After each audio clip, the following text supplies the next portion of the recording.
Bonjour à toutes et à tous et bienvenue sur la chaîne du Ministère Précepte. Et donc je suis en compagnie de mon frère le pasteur Picard. Donc nous allons continuer la suite de chapitre 4 dans l'évangile de Jean concernant la rencontre de Jésus avec la Samaritaine. Donc nous allons voir le verset 27 jusqu'au verset 42. Je vais lire la parole de Dieu et nous allons donc noter les mots clés pour justement les identifier dans le texte. Donc il s'agit de la femme samaritaine, donc nous la marquerons d'un F majuscule, ainsi que donc Jésus, Jésus d'une croix. Nous marquerons aussi tout ce qui est référence au temps, on encerclera chaque référence. Nous marquerons les lieux géographiques de 2 traits verts, et puis aussi le verbe croire, nous le colorions, on va le colorier donc en bleu. Donc Jean chapitre 4, versets 27 à 42. Là-dessus arrivèrent ses disciples qui furent étonnés de ce qu'il parlait avec une femme. Donc de ce qu'il, c'est Jésus, parlait avec une femme. Cette femme, c'est la femme samaritaine, donc F majuscule. Toutefois, aucun ne dit « Que demandes-tu » ou « De quoi parles-tu avec elle ?» Donc que demandes-tu, donc Jésus. Et de quoi parles-tu, Jésus, avec elle, cette femme samaritaine, donc F majuscule. Verset 28, alors la femme, donc F majuscule, ayant laissé sa cruche, donc F majuscule, s'en alla dans la ville. Donc S majuscule, vous mettez un F dans la ville, donc il s'agit de Sychar, donc nous la soulignons de 2 traits. Elle s'en allait dans la ville et dit aux gens, venez voir un homme qui m'a dit, donc un homme, cet homme, il s'agit de Jésus. Donc on le marque d'une croix. Qui m'a dit, donc M apostrophe, vous mettez un F, qui m'a dit tout ce que j'ai fait. J apostrophe, c'est la femme samaritaine, F majuscule. Ne serait-ce point le Christ? Donc Christ, la croix. Ils sortirent de la ville et ils vinrent vers lui. Donc lui, Jésus, on fait une croix.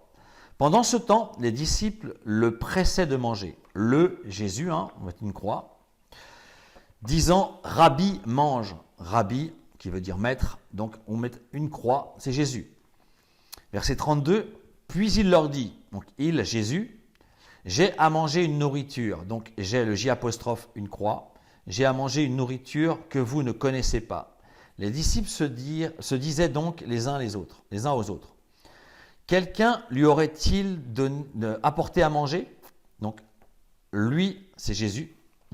Aurait-il donc apporté à manger? Verset 34. Jésus leur dit, Jésus, d'une croix, ma nourriture est de faire la volonté de celui qui m'a envoyé. Donc, ma nourriture, le ma, on fait une croix, de celui qui m'a envoyé. Donc, M apostrophe, on fait aussi une croix, et d'accomplir son œuvre. Ne dites-vous pas qu'il y a encore 4 mois. Donc 4 mois, on souligne en vert, référence au temps, jusqu'à la moisson. Voici, je vous le dis, donc je, Jésus, levez les yeux et regardez les champs qui déjà blanchissent pour la moisson. Celui qui moissonne reçoit un salaire et amasse des fruits pour la vie éternelle, afin que celui qui sème et celui qui moissonne se réjouissent ensemble. Car en ceci, ce qu'on dit est vrai, l'un sème et l'autre moissonne. Je vous ai enseigné, donc je, Jésus, où vous n'avez pas travaillé. D'autres ont travaillé et vous êtes entrés dans leur travail. Plusieurs Samaritains de cette ville crurent, donc le verbe croire, on le colorie en bleu, crurent en Jésus. Jésus, vous mettez une croix, à cause de cette déclaration formelle de la femme. Femme, F majuscule. Il m'a dit, donc il, Jésus, ma, M apostrophe, la femme, m'a dit tout ce que j'ai fait. Le J apostrophe, donc vous mettez un F. Aussi, quand les Samaritains vinrent le trouver, donc le Jésus, ils le prièrent, toujours Jésus, donc une croix, le prièrent de rester auprès d'eux. Et il resta là 2 jours. Donc il, toujours Jésus, une croix, 2 jours, référence au temps, on encercle. Un beaucoup plus grand nombre crurent, donc crurent en coloré en bleu, à cause de sa parole. ça, donc vous mettez une croix, c'est la parole de Jésus.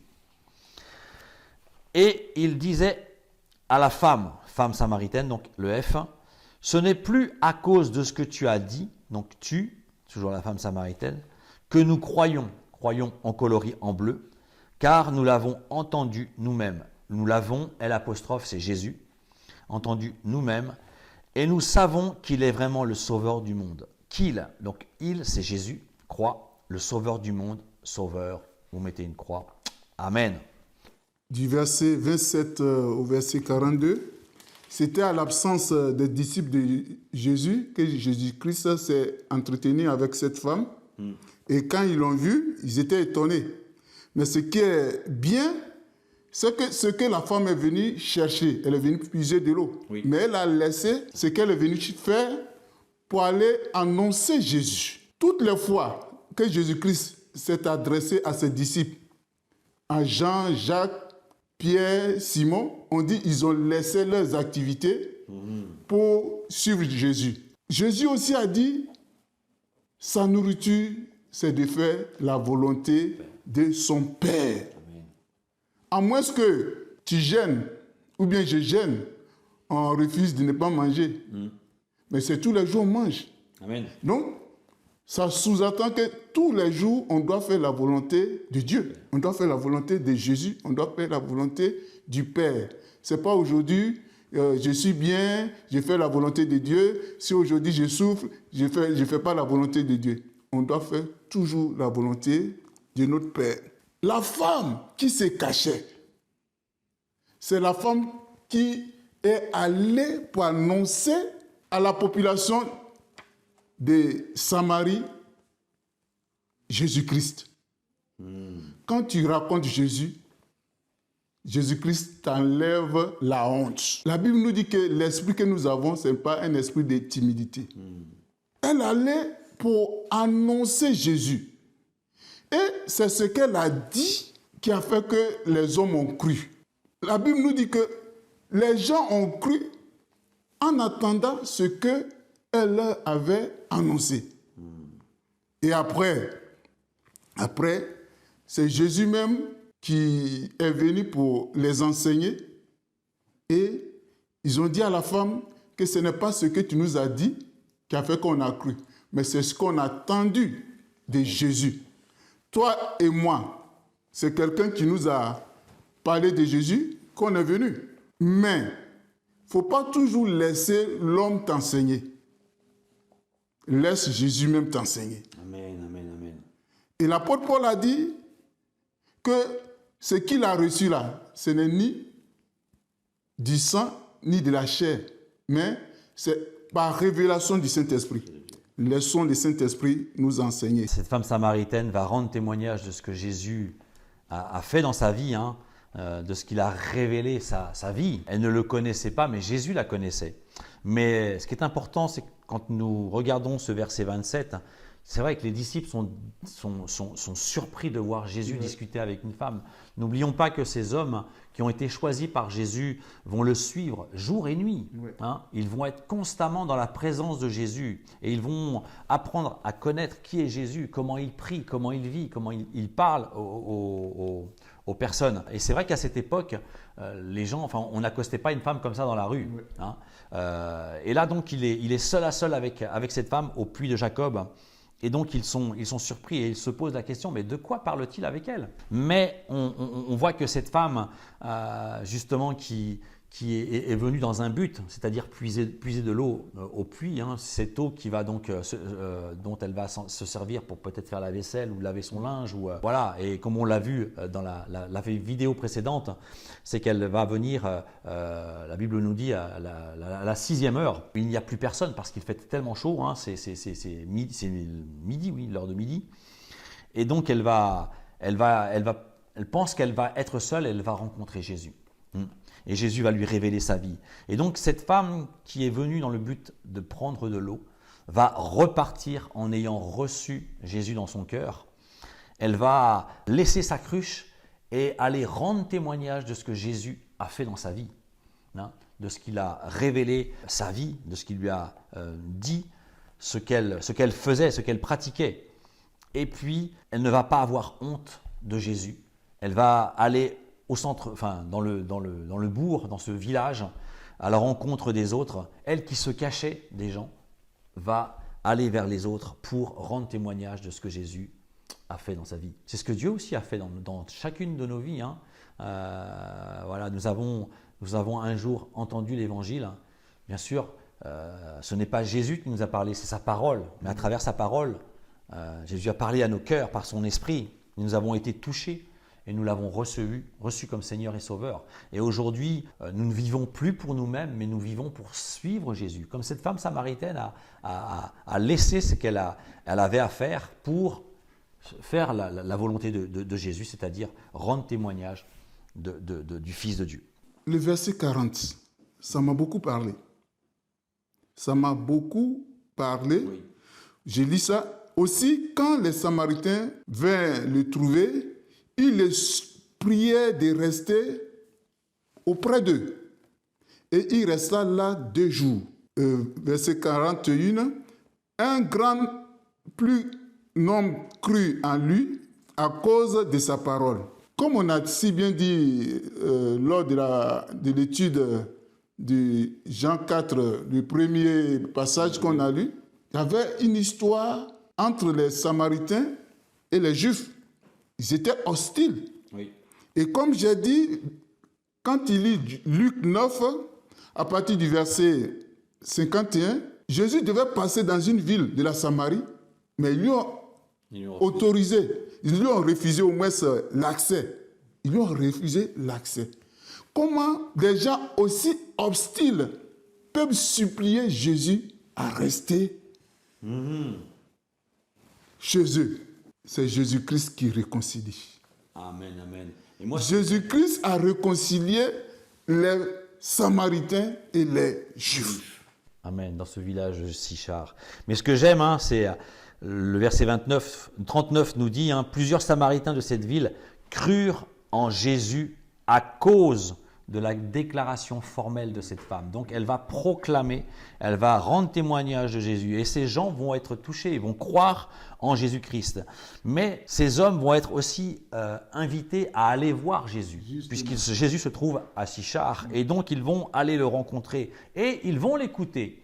Et ce témoignage justement est vraiment puissant puisque le verset 41 nous dit « Un beaucoup plus grand nombre crurent à cause de sa parole ». Donc Jésus, par sa parole, va toucher les cœurs. Comme aujourd'hui, par la parole de Dieu, les cœurs sont touchés. Ouais. Le mien a été touché lorsque j'ai écouté la parole de Dieu. Et regardez ce qu'ils vont dire au verset 42. Et il disait à la femme, ce n'est pas à cause de ce que tu as dit que nous croyons, car nous l'avons entendu nous-mêmes. Ils sont allés vers lui, ils ont fait cette démarche, ils ont fait ce pas de foi, ils sont allés à la rencontre de Jésus, car nous l'avons entendu nous-mêmes et nous savons qu'il est vraiment le sauveur du monde. Alléluia. C'est-à-dire que les paroles que Jésus a proclamées dans leur vie ont touché leur cœur et ils se sont repentis et ils se sont tournés vers Jésus. Pourtant, comme tu l'as dit, Pasteur Picard, et comme le dit la parole de Dieu, les Samaritains n'avaient aucun contact avec les Juifs. Ils ne se fréquentaient pas parce qu'ils étaient différents. Mais là, on voit que Jésus va leur rendre témoignage à travers cette femme. Il va leur parler de l'évangile, de cette bonne nouvelle que Dieu désire apporter dans chacune de nos vies, que ce soit au temps de Jésus, mais que ce soit encore aujourd'hui, puisque Jésus est le même. Il n'a pas changé. Ce qu'il a accompli il y a 2000 ans lorsqu'il était en Israël, il l'accomplit encore aujourd'hui dans nos vies, puisqu'il est présent. Amen. Et donc, voilà, ces hommes ont été touchés et ont été sauvés et ils ont suivi Jésus-Christ, comme nous aussi aujourd'hui, nous suivons le Maître. Et ils ont confessé que c'est Jésus-Christ qui est le sauveur du monde. Amen. C'est une parole forte. Ce sont les Samaritains qui ont confessé que Jésus-Christ est le sauveur du monde. C'est la parole de Jésus-Christ qui a amené les Samaritains à déclarer que c'est Jésus-Christ qui est le sauveur du monde. Quand la parole s'est faite chair, s'est enracinée dans les cœurs de ces Samaritains, ils ont reçu Jésus Amen. comme leur Seigneur et Sauveur. Et ils ont reçu le salut, c'est-à-dire cette vie éternelle que Dieu nous donne en Jésus-Christ. Pour tous ceux et celles qui croient que Dieu a envoyé son Fils Jésus-Christ, qui croient au pardon de nos fautes, puisque Dieu, à travers le sacrifice de Jésus-Christ, nous a réconciliés avec lui. Pour tous ceux et celles qui croient en Jésus et qui ont foi en lui, nous avons la vie éternelle. Amen, amen, amen. En tout cas, on veut vraiment remercier le Seigneur pour sa parole, de ce qu'il nous éclaire et de ce qu'il nous a un jour attirés à lui et qu'il nous a sauvés parce que nous avons cru en sa parole et nous avons cru comme cette femme samaritaine et comme ces gens de ce village de Sychar ont cru non seulement à cette femme mais aux paroles de Jésus. Que Dieu soit béni. Amen. Alléluia. Et bien voilà, nous avons terminé concernant ce passage sur la Samaritaine. Je veux te remercier, Pasteur Picard, pour ce temps passé ensemble. C'est toujours une joie d'être avec toi et de pouvoir partager cette parole et de la comprendre afin de la mettre en pratique dans nos vies. En tout cas, j'espère que vous avez été bénis aussi et je vous dis donc à la prochaine vidéo. À très bientôt et soyez bénis. Au revoir. Au revoir.